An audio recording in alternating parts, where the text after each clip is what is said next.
guys, this is super unique and you know me if you have been watching me since season 1 2 or have recently started watching my videos.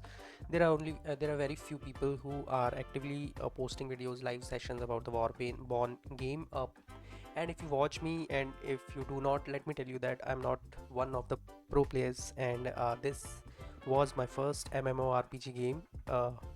And it was I enjoyed the game from since the first day, but my aim was not ever to uh, be the top player in the game or something. I just started enjoying the game and I kept playing it because it was just launched. When I started playing it, it was just like 4 to 5 days when this game came out.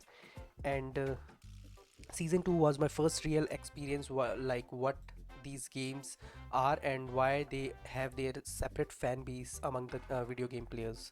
And about me, I used to play a lot of linear story based games and some open world as well. As let me tell you about one of my experience when I played my first soul game, which was Bloodborne. I and After playing like for an hour and two, I quit the game, and I just kept thinking like why people are so crazy about soul games. And at that time I was new to playing games again, because all I have played the games was in my childhood, like Mario, Super Contra, etc. Some of those games. And uh, so I was new PlayStation player at that time, but when I revisited that game after a year and I started exploring more of it, I loved it. And then it came to my mind like that, wow, this is why people play soul games. And that's what really happened with MMORPG as well. After playing it for 2 seasons now, I totally understand why this is not for like kids, why more of people like in 30s 40s are playing this game. And because there is a lot of strategical things that you need to do, and it's not just about like upgrade your player and just uh, start smashing your buttons and you will get the fun you desire for. So this video will be about like what are my learnings from these games, the kind of mistakes that I have made, my wins, what kind of upgrades that I have done so far in among the 2 seasons. And also if you are thinking of joining this game this late, is this game for you or not? And how uh, when a new season comes in, what kind of changes one can expect, and what you can expect from it. Like if you are really thinking of trying this game, this video is for beginners who want to start or who have struggled in this game. And so when I started this playing this game in season 1, started loving it since day 1. But the thing that I realized very soon is that that players know, all of the players around me, like I joined a war band who were English speakers, and there were like more than 90-95% people were not English speakers. So and in this game the language is something that needs to be like you need to be sure about, like you can communicate well. And the people who you join, or the guild you want to join, they speak a common language, and they have a Discord channel so that they can share strategies, etc., like how the wars are going to happen and what are their plans and what is your role that's going to happen within the guild. Because the wars in these games cannot be won by a single person or someone who loves to roam alone and do not want to sync or work with the team. So it's really important. And it doesn't mean that this game does not provide content for single players. You will get in a lot of things in this game that you can do alone. But again, when it is war time, which comes every day for like a couple of hours, you need to like play with your teammates so that you can progress and do upgrades a lot more faster than what you can achieve individually. So so when I started playing this game in season 1, I understood that really fast that people know this game a lot more than me. They used to use slangs, terms, and they used to guide me like what you need to do and you cannot do this. So I made a lot of silly mistakes. And apart from that, but I kept working in the game, like kept asking, and there were people who were really friendly, and they really helped me a lot during the first two seasons to understand the game. And that was really overwhelming because I was new there. I do not have didn't have friends. The things are a bit different now because I have made friends in this game and they are always ready to help, and it doesn't feel really odd that you are asking a lot. So yep, so when you join this game, it could be a quite overwhelming for you as well to understand the environment, mechanics, and the term and the things that are used in this game. Let me tell you a small example about like how you can struggle understanding a simple thing. Is that when you go to war, there are different kind of characters in this game who has like they have their names, but they have their separate role as well, like how these characters are built. So you need to form your strategies according to your chosen character. So if for example I have Kyra here, in the description of this character it is written that the character is tank and control. But to make her work like a tank, you need to understand that what tank does. So the role of the tank is to absorb uh, all the enemies attack first, because they have more health. They have kind of skills that can like absorb uh, um, the the amount of like attacks happening at you. And for example, look at the skills of this character here, Kyra. She freezes the enemies and release a burst of cold upon casting the skills. So so this type of tank, what she does is like she can slows down your enemies. And how it helps is that like there are only a few number of skills that every character can use. So like half of her skills are just to slow down the enemies, and so that the DPS are the characters that are made up for like doing damage, a lot of damage in just a very few seconds. So for example here the overdrive is a single target damage character, and it is called a DPS, and it is not written anywhere that it is a DPS. So the players who are playing MMORPG type of games for a lot of time, they carry some kind of slangs or some kind of their words from their these games, among these games, so that so they understand each other like when they call a character DPS. But players like me who are new in the game, they just try to assume like what is DPS. So I kept assuming it until one day I found that DPS is a character that is meant to do as much as damage within small time. So the role of the tank is like, for here Kyra's role is to slow down the enemies, and then the range damage characters like those who use bows or some, and the characters who are DPS, they comes into role to do the damage, as much as damage they can do. So these are kind of things that you can struggle to understand if you are new to MMORPG type of games, to understand these words. When so this is one of the things like economy consumables. So I came to understand about the like what is benefit of using this just recently. So when we do some kind of like raids, or so we loot something, we get this rusted chain. This is a type of lock in this game. And what you can do is like you can create this empty box with some of the other items. So when you create it, you know it, you have this empty box. And now what you can do is like for example here economic consumables, I'm going to produce the top tier token chest with it. But see what is happening here is like you have one empty box and you are going to use 1.4 million starful tokens to create this one. So let's create one. Now when you claim it, just go to the box and you see that the value of this starful tokens, it's same amount that you have spent in creating it. So when you are going to when you see this in your bag, so you will get the first impression that you can either discard it or use it. So when you use it, what is going to happen is that you will get back your 1.4 million starful tokens. So see, do you see this? You will find that there is no logic behind it, but the logic is this thing that when you die, you lose some amount of your starful tokens as well.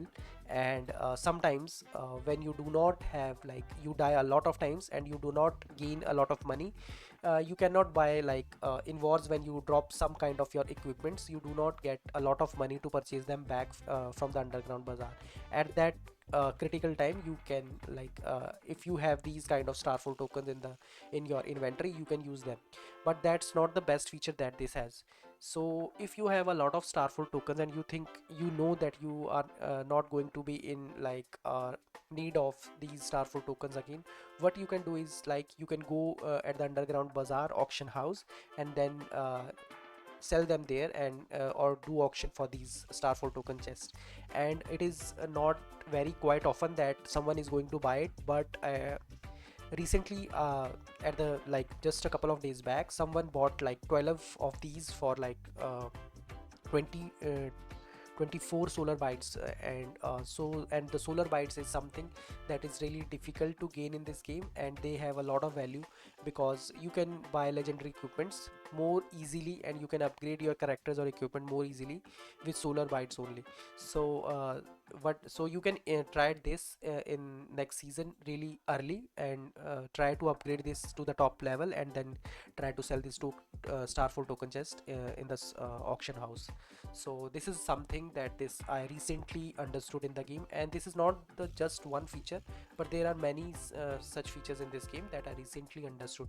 One of that is the boost station kit.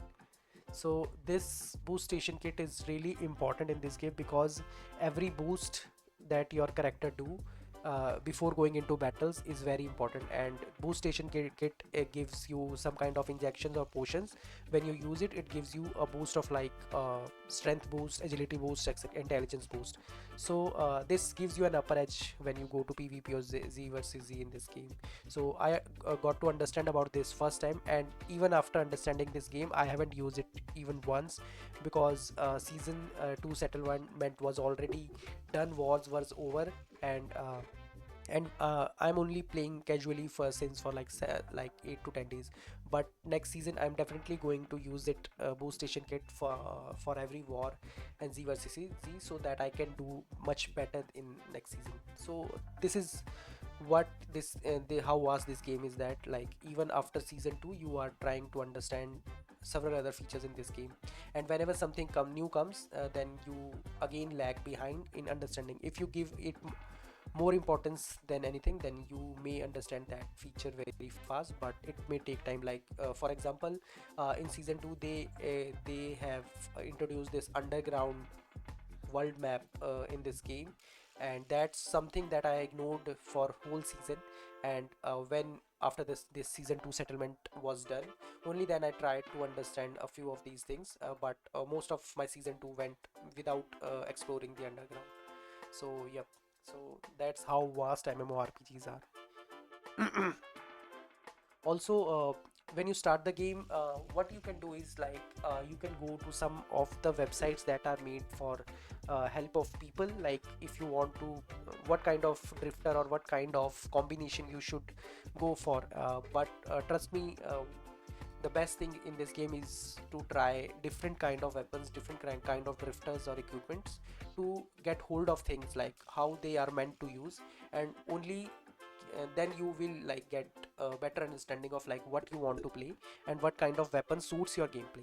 So when I started playing, bows were the easiest ones that I found because people who understood the game, weapons, buffs, etc. things, they used to fight at the forefront. And with the bows, what you can do is like you can just support your team by standing behind them and keep shooting your bow with your bows.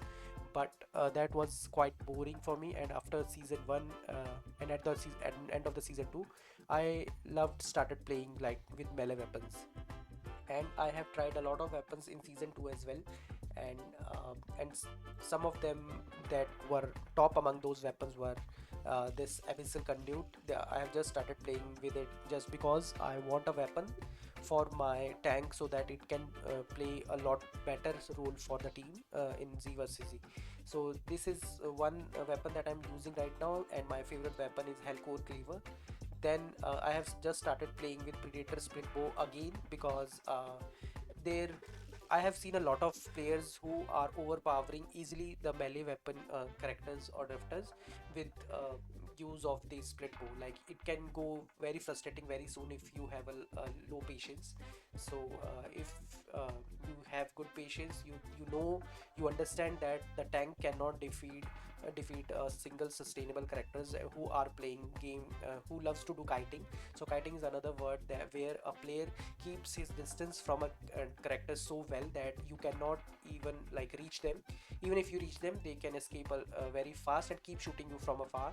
And in these scenarios, melee weapon characters drifters are just hopeless. So uh, you need to understand these things, and instead of getting like irritated or frustrated with this, you need to understand like what you can do and what you cannot.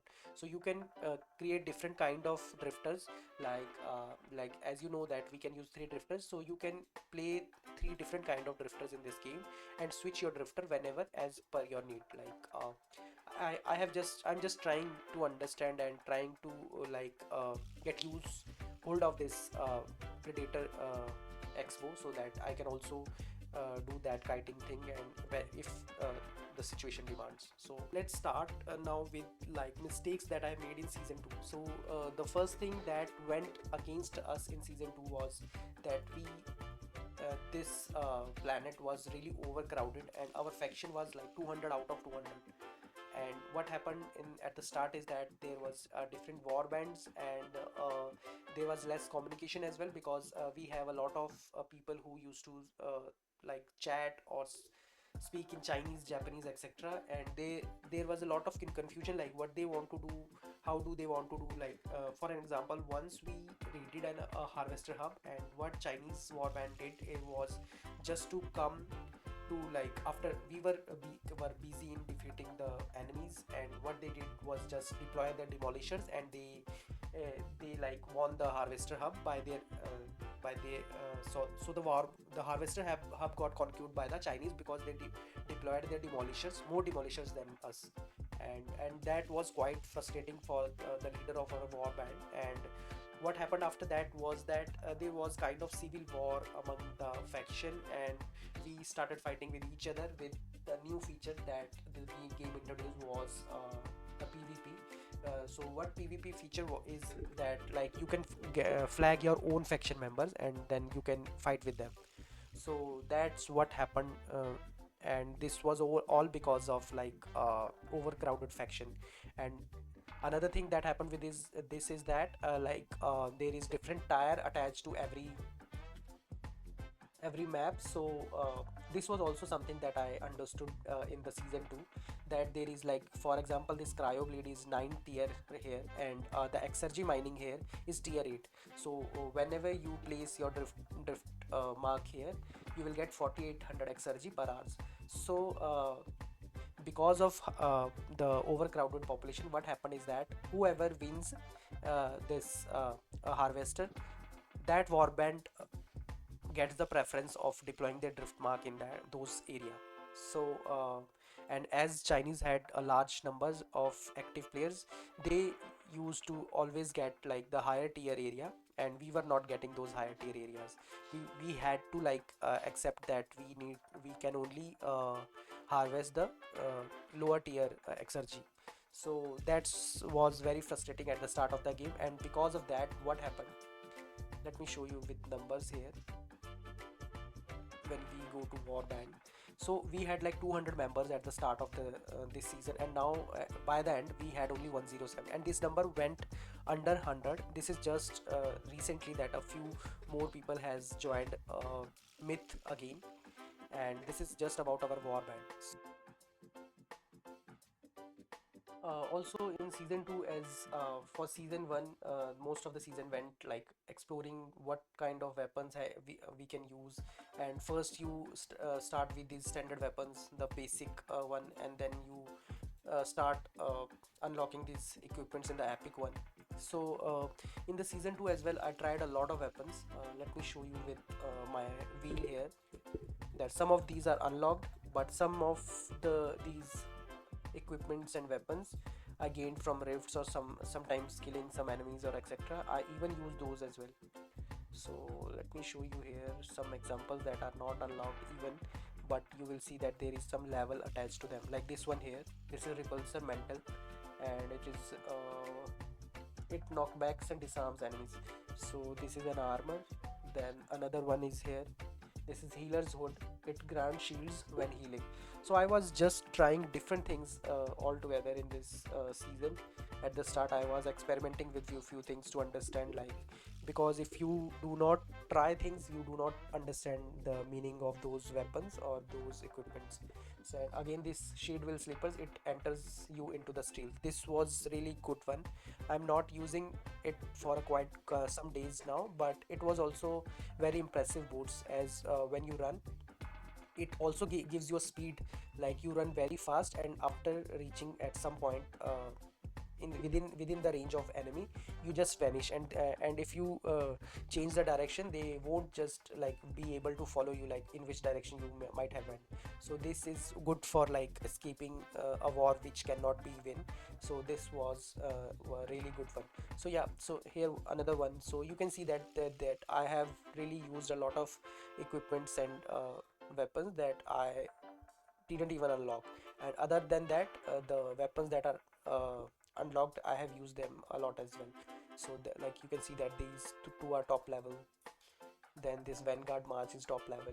So yeah, so I did a lot of changes, a lot of upgrades. uh, First, in the season 2 I spent some time with Gravity Hammer. It was good, it was interesting, entertaining, because I didn't even saw one person using Gravity Hammer.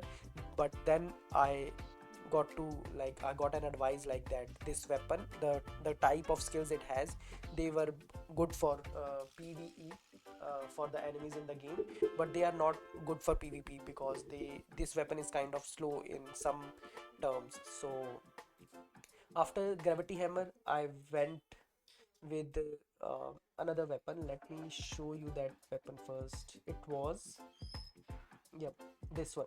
Throwward Staff, and then Blood Fury Blades, and I even used Guardian Embrace.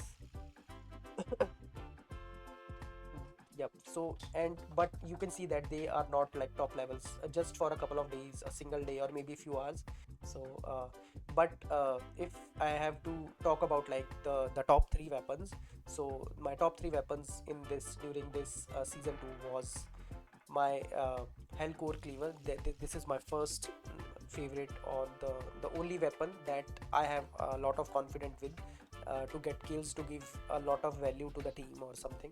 So this is my favorite weapon right now, which is in the epic, and I don't think that there is a better weapon than Hellcore Cleaver in the epic list among the melee weapons.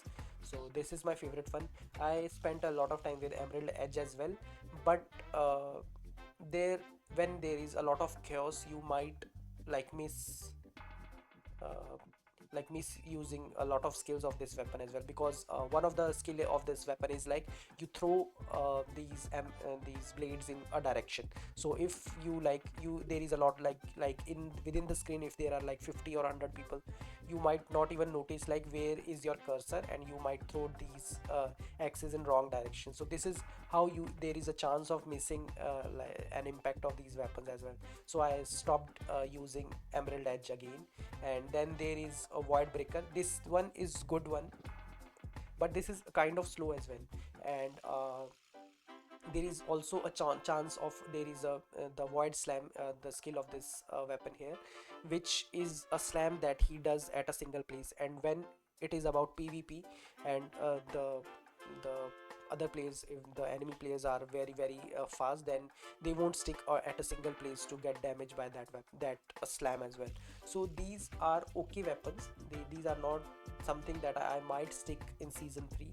But right now I do not have any idea like what weapon I would like after Hellcore Cleaver. So I might go with Void Breaker again, but I'm not sure yet. Maybe I will be able to unlock one of the legendary weapons that I'm trying to get unlocked.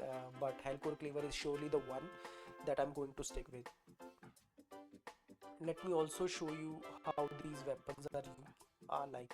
Right now I am equipping Abyssal Conduit, and I'm thinking of one of the legendary weapons for my tank as well. And Abyssal Conduit is one of the weapons that I have seen a lot of at a lot of places. I have also seen that people recommend it for tanks as well, the tanks who have offensive or defensive role in the game. So the best thing about this weapon is like this. first of all, you can use this W skill from very far. Like you can see the distance that it is covering right now. Let me select, change the control as well, camera mode, follow cursor. So yeah, from here you can see. So I'm going to like use W skill from here. So what it does is it create a black hole and pulls every enemy inside. So this is a really good support skill that you can use in Z versus Z. Again, it is a tank and this weapon is meant for Z versus Z only. Like when you want like your all the DPS, all the drifters, all your teammates to attack a single spot, then this is the best thing. This is the best weapon skill that you can use. And let me show you Hellcore Cleaver as well. So also one of the very important things with these weapons, these the different kind of equipments you give to your drifters is like is not the job done. Like the main job is like how you use those skills at a given time. Like for example, my set of combination is like I select my target from far, then I press W to like attack and stun it, then I press Q, and then again if I need to stun the player, like if he has a lot of things there to remove the debuffs from it and if it has some kind of potions, then there is another role that I can play for my team is like by pressing D it again stuns your target. So this enemy here had very low health, so it died, but it what it does is it stuns your target for, see you can see, stuns for 2 seconds and reduce their speed for 4 seconds. So I when I attack with my combinations, there are two of these skills that stuns enemies for like 3 or 4 seconds. So, and which gives me to do a lot of basic attacks and put all my skills in to like get a kill or get a save. Hello. So I had idea about a few things, but for example here in the strength section, these are especially these last three items, they were not upgraded to top level even after the season 2 was settled. So this is because I have spent my exergy all across the items here, and I think if you are not using ranged weapons, you there was no need of using this. Then again if you are not using magic damage, if your drifter, your if your weapon, if your equipments are not meant for doing magic damage, then there is no need to upgrade this. Again, if your drifters are not intelligence based drifters, then you can ignore these and try to spend on only those skills that are really important for you. Like if I have when I was using Varnax, I had a combination that has like basic attacks gives you chance of doing critical hit. So this skill critical and basic attack criticals were very important for me. Like you need to have like these to the top level so that there is more possibility, more chance of doing a critical damage to your opponent. So you need to be very mindful about spending your exergy at the start, because you want to add as much value as you can without making much mistakes in this game. And even in the exergy, there is only a few things that you should like really focus on, like gathering skills. You can focus on it because you need a lot of protein and other resin items etc from by gathering. So if it is at the top level, top tier as soon as possible, then there is more chance that you will spend less time in gathering skills. And again with exergy mining bot, this needs to upgrade as much as every tier is available to upgrade. Then inventory expansion is not that great, but you can juvenile generator there, you can ignore this. Harvest bot, you can ignore this because you can do really better with manual gathering items with other than depending on like this harvest bot. These are not really fast or very impactful in harvesting things, and even and these get like destroyed by enemies as well if they find your harvester bots in nearby areas. So no need to like I won't recommend like spending on this. Then you need nomad post for sure. We will discuss this later in this video. So yep, I have made a lot of mistakes in this side as well, going for unnecessary things and spending exergy in unnecessary things. So I will be avoiding that as well. I will be avoiding working with a lot of weapons as well. You can now, I can say that as I have spent a lot of time in this game, I will check online and see like what are the top voted drifters combination etc that people are using, and I'm just going to go and give those weapons to my drifters and see if I like the idea, I like the combination myself as well. If that suits my gameplay, then I'm going to use those only. This Hive Queen is, I have recently bought it, so this is one combination that has companionship of like adding 5% HP to all of these drifters. So I will see like if I get used to using Hive Queen, then I'm going to keep her. Hive Queen is also a self-sustained kind of drifters, but right now I'm facing really hard time like using it and being alive with her alone. I also didn't understand the meaning of positioning your drifter during the wars. And one of the very good lesson that I got from one of our short caller is that he said that whenever we go to the war, he's the short caller because he knows, he understand enemies movements, and we should only jump into the war when he sees that there is a room, this is the right time, when he see that the enemy players has all trained with their skills, and that's the right time to jump into the war. And whenever your short caller is moving at the front line, you just need to make sure that you are not in front of him, you need to be back of him, because and he's short calling because he knows that he can escape any kind of attack or any kind of skill that is going to be used on him.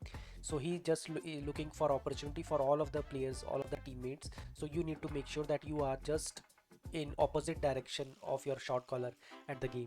And another thing is that I was playing with fixed camera for whole game, and that is default setting that you start with in the game. Like this is the range that you can see with your fixed camera in the screen. But when you select the follow cursor, let me show you how much area more you can see now. Yep, this is just like double the amount of area that you can see now. So this is really important to analyze and judge enemies movement and look for the opportunity. Like since I have started using follow cursor, I have started getting kills just because I look for the opportunity for from far. Like if enemy is not aware, if the other player has low health, I just make sure that just keep an eye on all of my skills required to like go with full damage, and then I jump into the enemy. So this is very important. These are kind of mistakes that I recommend that you should not do. I understand this, that this is a very weird camera because and it may take a much time for you to like get used to it, because while seeing it at the corner of the camera, that you might lose sight of your character as well. So this is but this is really important to understand that this is the best camera that you can select to get best out of this game. So you should start playing with this cursor. You might find it difficult for a day, 2 or 3, but ultimately this is going to be very rewarding for you.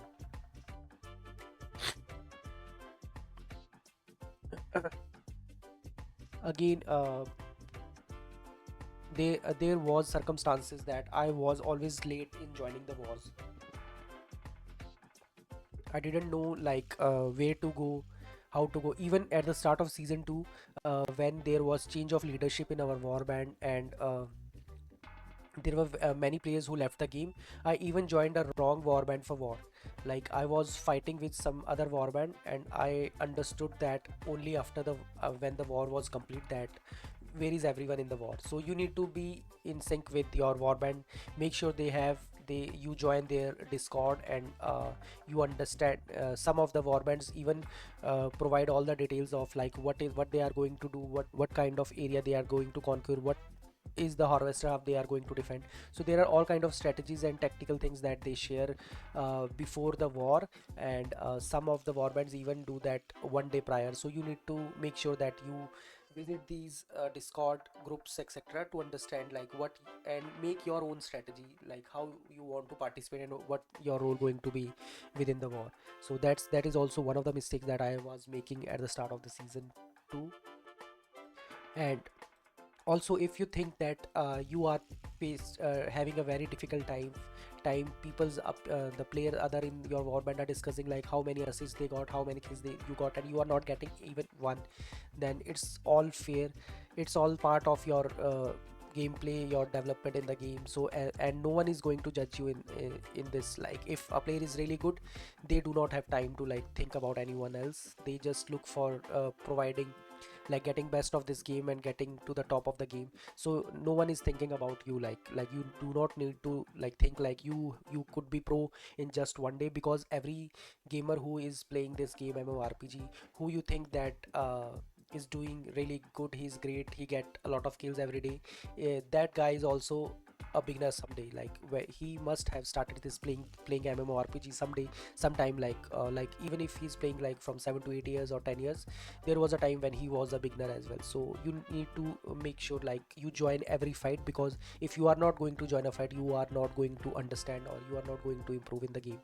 And I'm telling this because there is huge difference in my gameplay after joining every fight. Even I was dying every time. Like my thinking was is that like even if I die, I get these faction medals, and these faction medals are really helpful in buying things that helps you upgrading your equipments, your drifters, etc. So you need to think like that, and that's how you grow as a gamer, as a player in this game.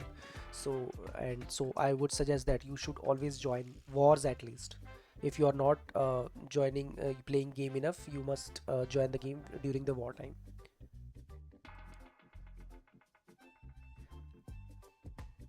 So these words give you an idea like what these could be, but you do not have definite idea, because there is nothing written in this game about all of these. See here, it is written that this armor, this robe has a debuff and buff.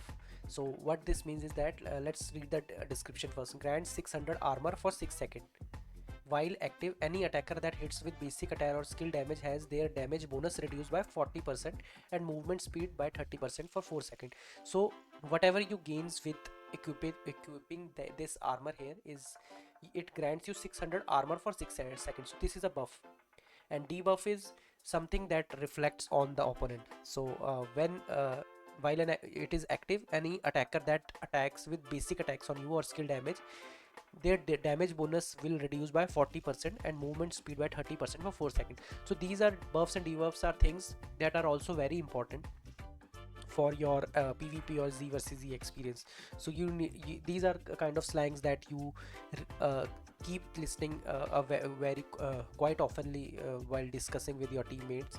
And if you are new to this kind of games, then you might not understand a thing from this, like, because these are some new words and you do not oftenly understands or listen to these words in other games.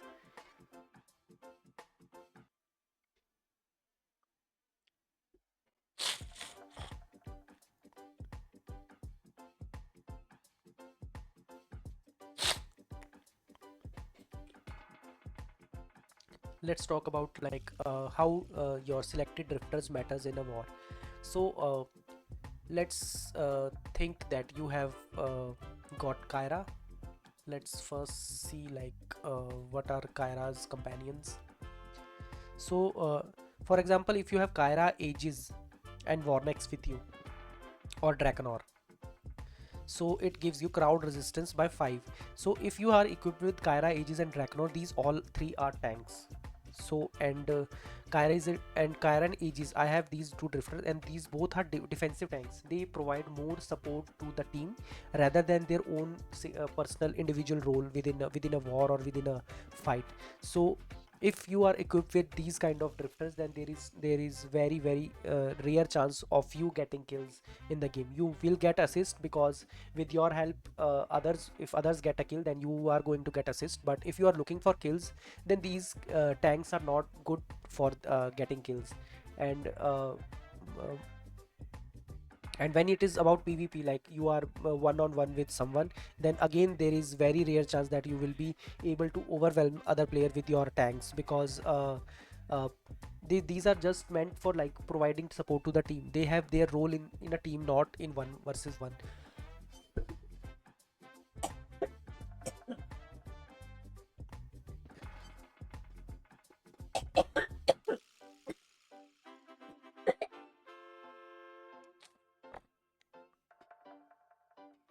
and that is why most of the time in the game you will see that people are using overdrive, because it has a meta build in this game that it can easily kill within in 1 versus 1.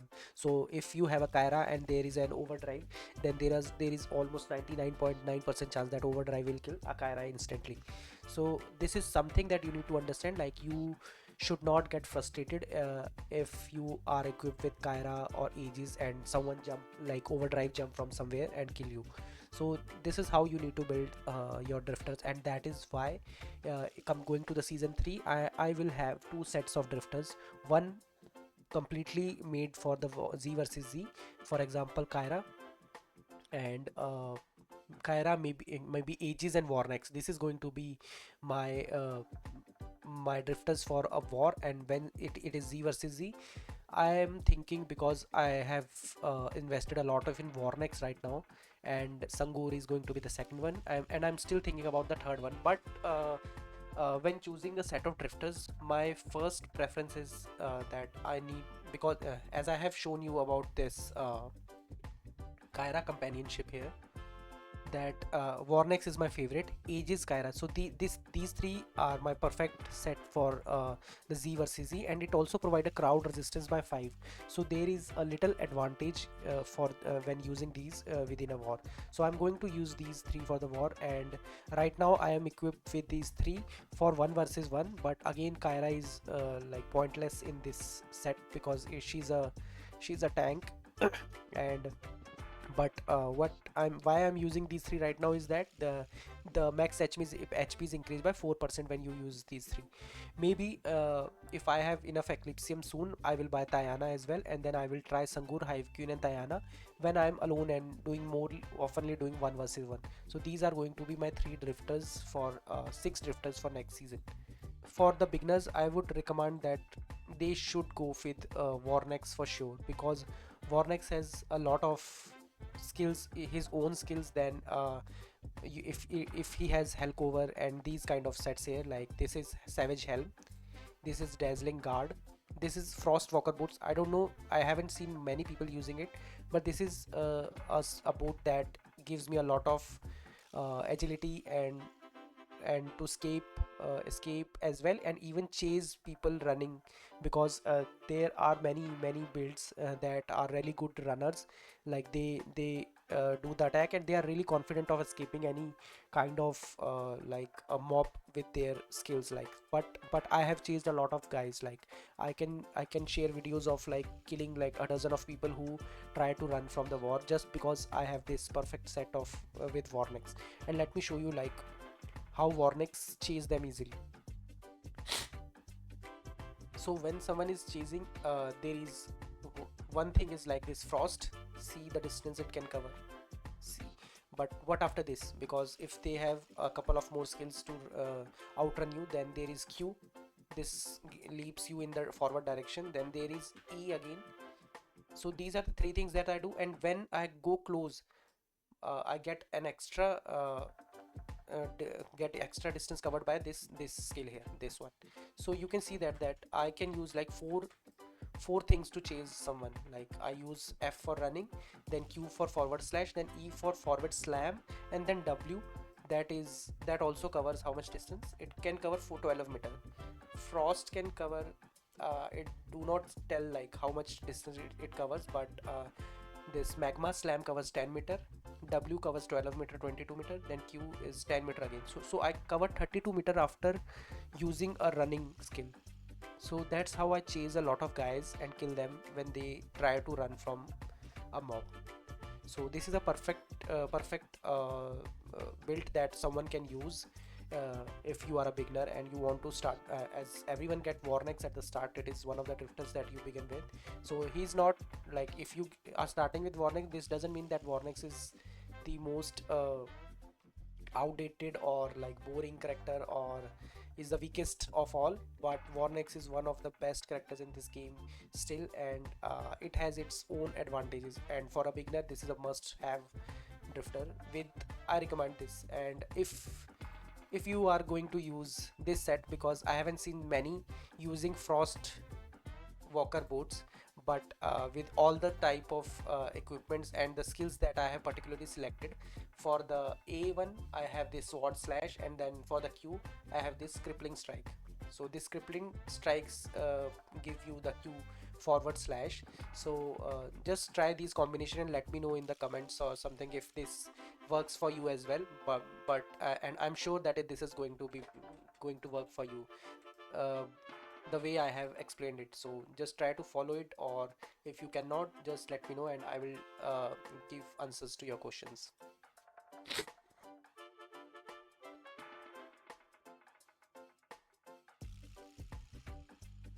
Now, people are also a little confused about a few things, like what they should focus on when they try to upgrade their drifter or equipment. So right now in the season 2 I thought like it would be best if I will spend all of my upgrades on Varnax drifter right now. And that's why you can see that there is +5 with Varnax right now, because I love his build so much that I haven't found a single replacement to Varnax yet. Sangur is good, people talk about it a lot, but I still do not have a lot of confidence in Sangur play. But Varnax is something that I have a lot of confidence with. So that's why whatever you choose, there must be a drifter that you think is best for you, and you understand the type, the build of that drifter. Then you need to like build upgrade that drifter a lot as well. Like if you focus on one, then you are going to get a lot of advantage. So and these little things like +1 +5 +6 really gives you an edge in a war. So next you can see here like that I already have like 20 out of 30 scars for Warnex, and I have these 6 warband crystals as well. So I'm going to use this for sure. Then next one is like I will need 60 of battle scars. So after doing +6, maybe I will move forward with, because I have made my mind that I won't be going to get a better weapon than Hellcore Cleaver for some time. So I'm going to upgrade battle this as well. Like I need battle scars for this weapon. So this is the second one that I'm going to use. But make sure that if you do not have any like clear mindset about like which one you need to upgrade, if it should be a weapon, equipment, or your drifter, then always choose your drifter. Because in season 1 I have even spent some money in this weapon here, Storm Cleaver, which was a basic one. It was not even epic weapon. So I have spent on this, and then there are, and at the start of season 2 I have done +2 to this gravity hammer as well. So yep, you keep changing your equipments somehow, and I'm sure that when one day when I will reach legendary weapons, I might even leave Hellcore Cleaver as well. So that's why, but drifters will remain there. So that's why I'm spending more on drifters. At least even right now, if I do not like Hive Queen or Sangur, and if someday I will get back to Warnex after seeing that like what the most important thing in this game is like what kind of legendary weapons you have, legendary equipments you have, then I might come back to Warnex, and that's the time when I am going to be very happy about that I spent my all most of my items on Warnex drifter to upgrade it. So yep, so that's what I think you should do. Like if you are not clear, then spend on your favorite drifter to upgrade.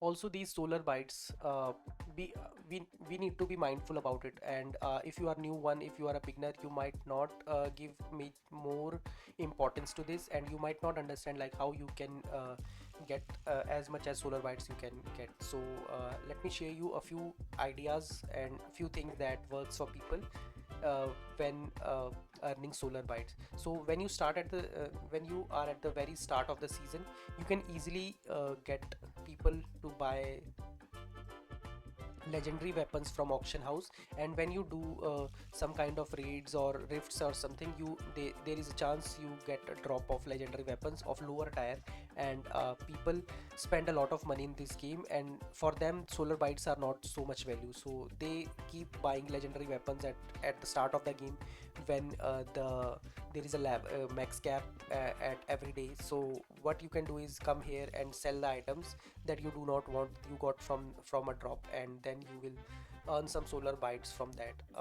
Other than that, I have just said that, let me show you if I have here, like someone bought epic starful token chest 6 of mine for 12 solar bytes, 2 each, and the transaction fee was 2, and I got 10 solar bytes.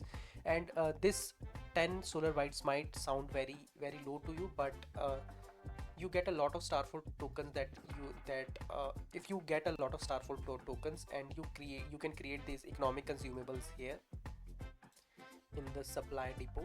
Here you can create these starful token chest and then try to sell them at the bazaar to get solar bytes. And this is a really good way, and it doesn't cost you anything, just you need to create these and then sell those at the underground to, and you can get a lot of solar bytes. Also at the start of the game you can also sell these eco shards as well. I have a lot of them, and I didn't even understood like what more I can do with these, but you can see that I have 800 here, 1000 of them are in the auction, but I didn't try selling them in the auction house at the start of the season. And there is more chance that people might buy these solar bites or these fire trappers at the start of the season, and you might need these as well because you want to like upgrade something, some you want to get XP or something, but you can focus on that at the later stage as well. And at the start of the season you can focus on like getting as much as solar byte you can get from the from the auction house. So yep, you can just go go into the bazaar and see like what you can sell there to get as much as solar byte.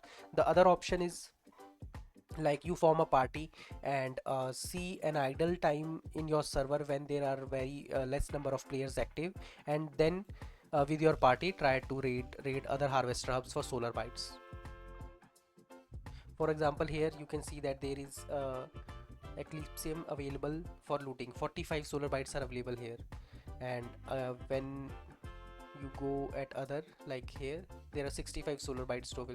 So whenever you loot these you get a small dividend of loot, like for mostly like 10 to 12 solar bytes every raid. So you can form a party, form a small team where you can raid these solar bytes. So this is how you gain solar bytes in this game. Other than that, when you get blueprints while looting some crates, for example I have these two here in the storage. I have these two blueprints. One is bind with me, like I cannot sell it, but there is one iron will that I can sell. So you can go in the underground bazaar and see how much, if you are not willing to, like if you do not like this iron wheel blueprint or this mask or this armor in to be used, like you, if you are definite, you are sure that you are not going to use it, you can just sell it for some solar bytes and you will have solar bytes, and you can spend on buying blueprints that are something that you are sure about, like you are going to use that one. So this is how you can be very focused about like how you want to gain solar bytes and how you want to spend this in the season, next season.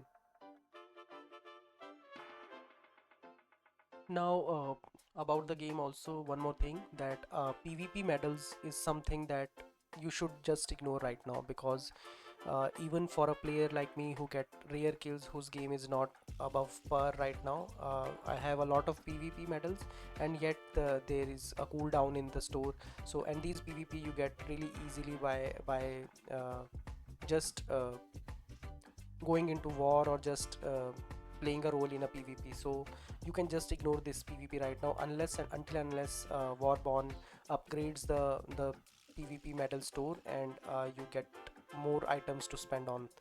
But other than that, I would say that you should focus on faction medals as much as you can, because faction medals is really good balance right now, and you earn these by just doing some of the things that you get in daily missions or missions of the season.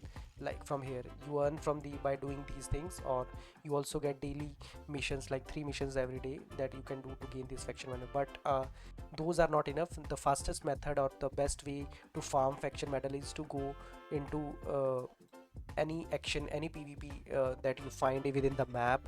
So always seek for PvP fights, and then you get a lot of these.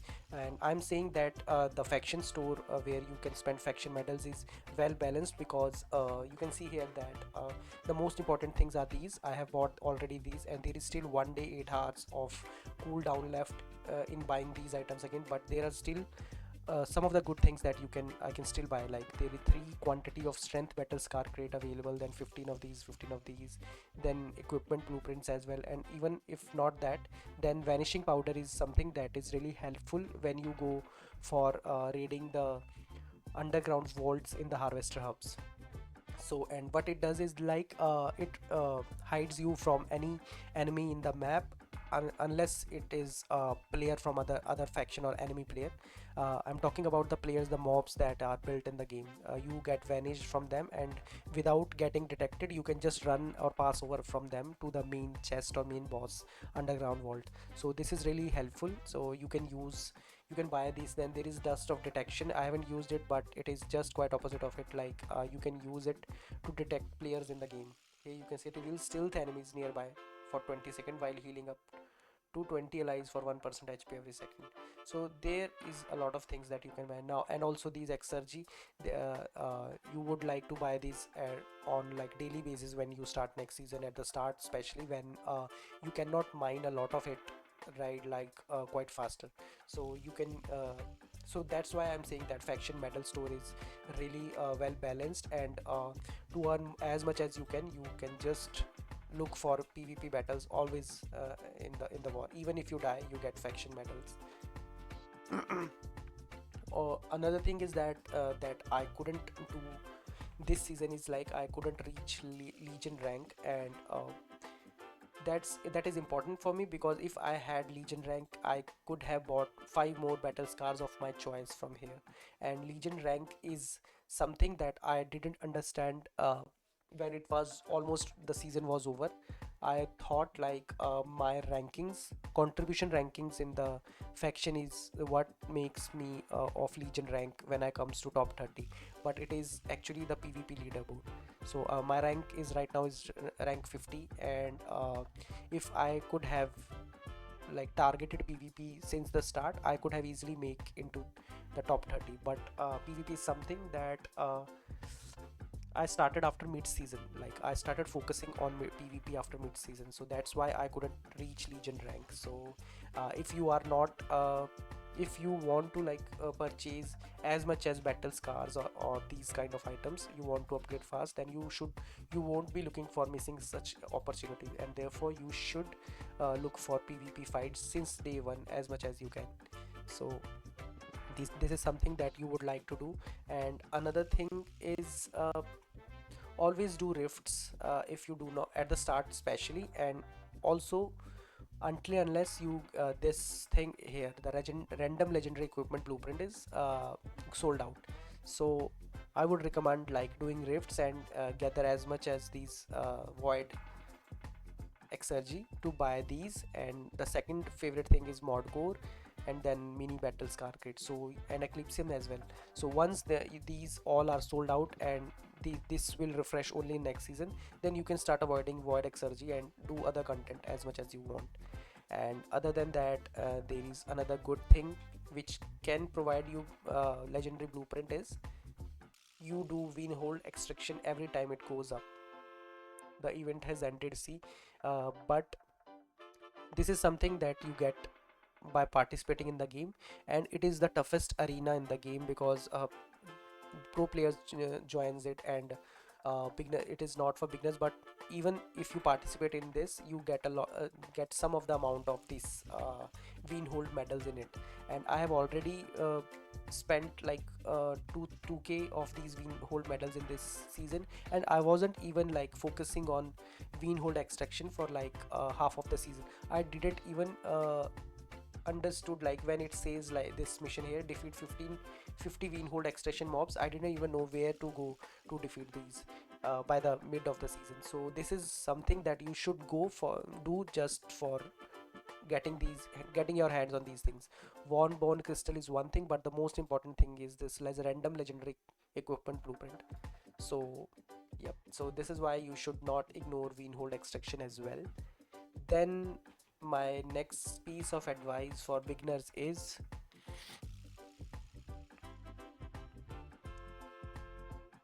so when you look for supply crates, do not always look at like how much money this supply crate or this scrap has. Like this one in 3 minute 54, it will provide a tier 9 equipment crate which will be of this value.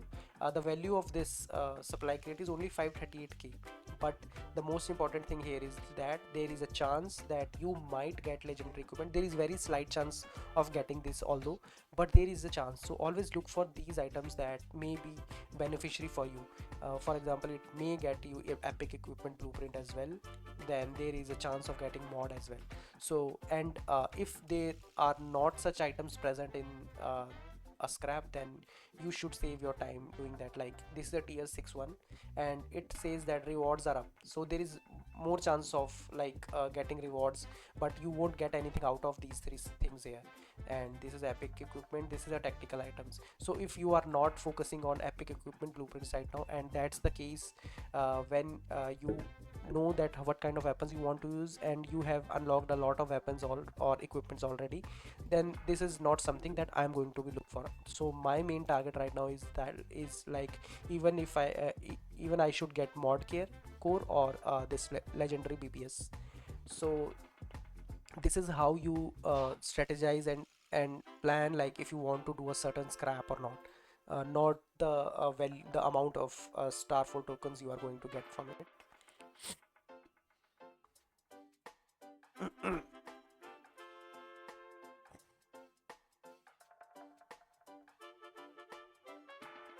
So that's all are my learnings from Warborne season 2, 1 and 2 actually. And here are some my final advice for new players who are joining game late, or maybe season 3 is going to be your first season.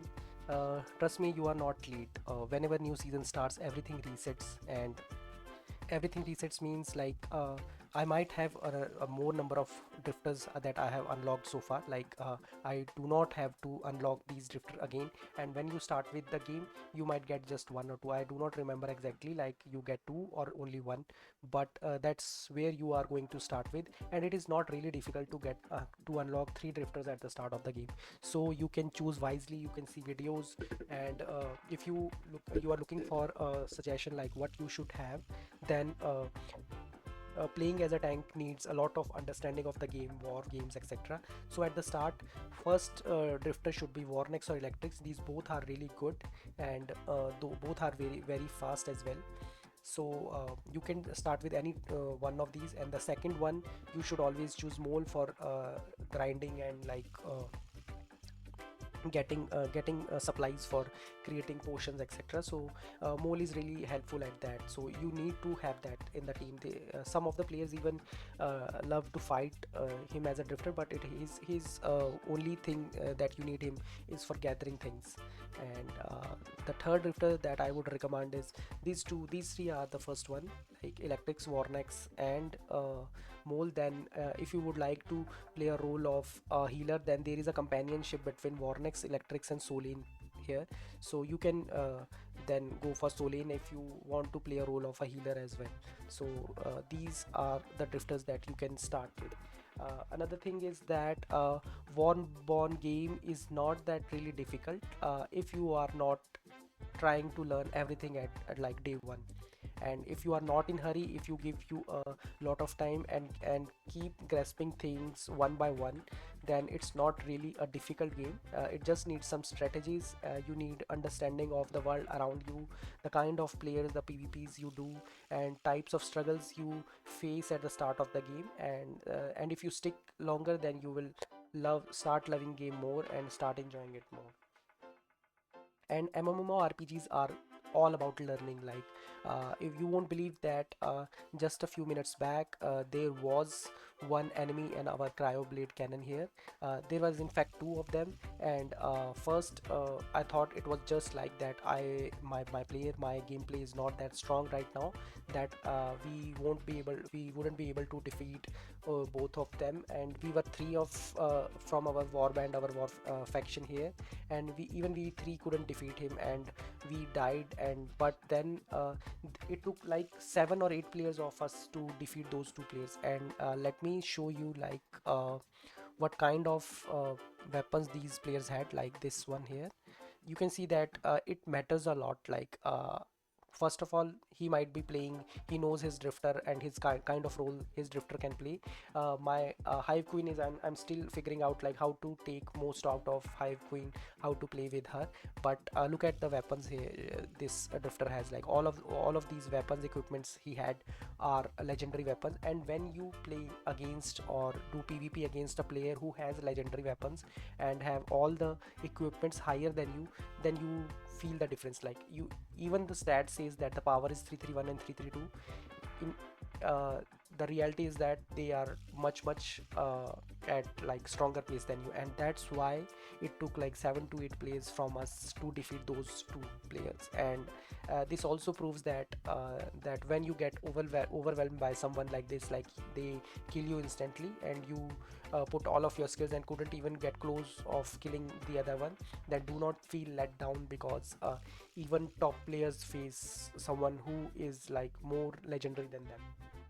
So it's all about learning, upgrading your skills, and having fun wherever you find it in the game. So, and another again, I would say this, that even all the pro players were clueless sometime in when they started this game. And even when I'm talking about this recent experience that I had just a few minutes back, is that even those 7 players who were there to defeat the two of these players that I was showing, they might be thinking the same thing, that are we that poor in this game? And trust me, one of or two of those guys from those 7 people that defeated, two of them are really good players. Like I have seen their stats, like they do really well in PvPs as well. But those two players who were in our territory here and were fighting 2 versus 7 were really good players and had really legendary level of equipments with them, and that makes a difference within this game.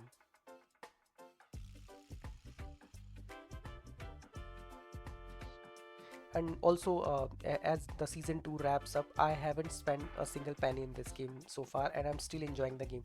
It's not just always about like you pay and you will win and you will have the happiness, the most happiness from anyone else. And I have seen players that who die, uh, even just the fight that I'm talking about, the one player who died has already spent a lot of amount in this game, and he cannot defeat the other player. So it's not the amount you pay, it's about understanding the game, understanding the situation, understanding like what kind of equipment drifters and what kind of role you could play, what kind of role you love, and what type of things you enjoy in this game. And even if I'm an opportunist in this game, like in the war I see like who has like low health in enemies, and I target them instead of like going without any prior strategy about a war. So that's how I play this game, because I need to be aware of this thing as well. Like if I go against someone, a player with like all plus 12 skills, all plus 12 equipments, has legendary equipments, there is a very low chance of me doing well against him. So that's what I know about this game, I understand about this game, and that's how I'm finding fun in playing this game. And that's how you can find that fun as well.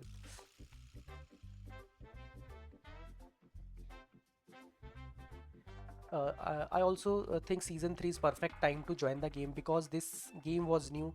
There were some issues with the game, and as game the developers get more experience, more understanding of the game as well, they are getting feedback from players, this game is going to do better.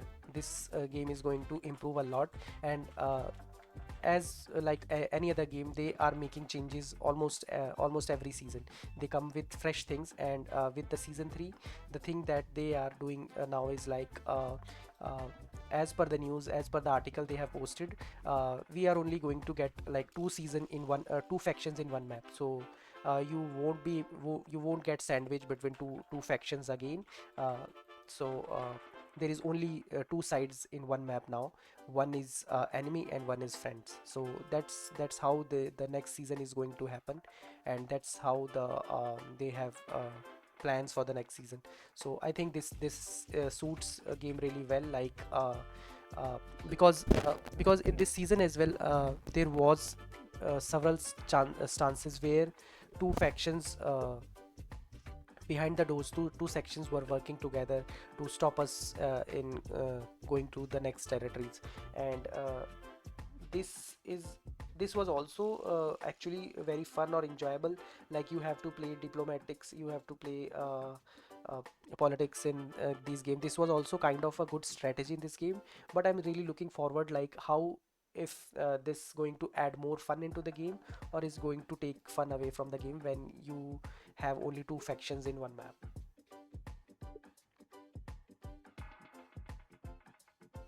Also, there is also a people that may like look down upon you, like you are not a really good player. So you do not need to like prove anyone else. Join warband that looks for fun, those who are friendlies, and those who give chance to newbies, new players, new beginners. And do not join a warband that is too strict in like following some certain kind of very strict rules, because I have read about warbands where people have to play with a particular drifter with particular set of equipments only, and that's the eligibility of them to keep players in the war or in their warband. So those kind of games, those kind of warbands take the fun away, and you do not need to be so serious about this game. If it takes the fun away, then I don't think that even if you achieve a lot of things in this game with that kind of strictness, but that takes the fun away. What if you achieve that in one season? Then it's only the fun, the friends that you make, the kind of talks you do, the things that you learn in the game with yourself, without following just ready-made things or a ready-made set that to be followed. So I would prefer, or I would suggest that you should join a warband that invites you open-handedly. Like they welcome the new players, they give you a lot of room of your own gameplay. They do not add any kind of restrictions of like you cannot do this, you have a certain role, you do not do this. So another example is that in season 1 there was a warband where they had like different kind of teams for different kind of roles that you would like to play. Like, if you like to be in the forefront, you always want to look for PvPs, then they had like different team for you. And if you are someone who loves to play silently, you would like to play a role which adds a support to the team. Like, there are different things that you can do just to support the team. Then they had different team for that as well. Like, if you like to gather things for the warband, because there are tree cutting, etc., something from where you get supplies for the warband to create various tools and beasts that you create with those things. So they had a team for those kind of players as well, and they respect all of them. Like they had three different teams for three different kind of work they want to allot to those teams. And you have like full and that role is not given by them, it's your choice, like what kind of role you want to play for the warband. So consider these type of things, and you can understand this by joining the world chat. You can talk with a lot of guys, some of them are always recruiting. You can ask like if there is an open position, or if anyone is welcoming any new beginner, or you can just try switching warband couple of times. Join one that you for example, when I joined my first warband, my only thing that mattered to me was that it was an English speaking warband, so that's why I joined it. And right now I'm sticking with myth warband just for one reason, because there is no strict rules and regulations in the game, and even if you do not join war, they do not have any like problem with you. It's only that if you do not join wars, they know that a certain player is not contributing to the wars, so you won't get dividends from the warband vault as well. So that's the only difference this warband has. But there is no certain type of restriction, or anyone is going to point you like that this is your role, you are not doing this and that. So there is no blaming in this warband as well. This is a warband that is strictly made for like having fun in the game. So that's my last piece of advice, and I would if I added any value in your gameplay, or you understood or you learn anything that would really be helpful for you, uh, please like, comment or subscribe in this video as well. Please leave a comment if you would like to join Myth Warband. We are recruiting more members right now. And myth is not about just the numbers. We last season we were like top we were in the top 2 for most of the season, and when season ended we were at rank number 4, just because the serious faction was so much active with so many number of players and they also had like set of rules, like you need to play as a bomb or something. You have to have this kind of squad, so they were really good and organized, and that's why they were number 1. And other than them, all 3 warbands were from the same faction, and we were ranked number 4 warband after that. And the difference between the active players was like that, we although we had like 100 numbers, but during the war it was only like 30 to 32 people who were actively participating in the war, and sometimes the number was even less than that. But 30 to 40 was our average number of players who were active in the war, while on the other side the numbers were like more than 100. And even then we did good because we had like good communication between us. We used to have fun. We have grown a bond between the players who are active, and we know like our shot caller what he wants from us and what we need to deliver. So I would welcome anyone who would like to join the Myth Warband, and you can comment, and then we can exchange, you can post your name, and then you can join the Myth Warband, and I can pass that message to the Warband leader that you have came from my recommendation. So we can do that. And also, if you think I have missed something, or is if you have any kind of question that you think I could answer really well, then you can post that question in the comment section as well, and I would try to answer that with best of my knowledge to you. And so let's meet in next season, which is about to start in next 7 hours from now. And maybe when the video comes up, the next season is already started. So I'm looking forward to it, and you can still watch me playing live every day, and I will also start posting again highlights from our wars every day. So your comments would be really encouraging for me, because I have started seeing a couple of hate comments as well, when people say that my gameplay is not that great. But that is all. There are two sides of coins always. Like people can love or hate, they can do only two things. So yeah, so your comments would be really grateful. I would appreciate it. And please share this as well if you think it added value to your plans, your strategies, or your season 3. Thank you very much.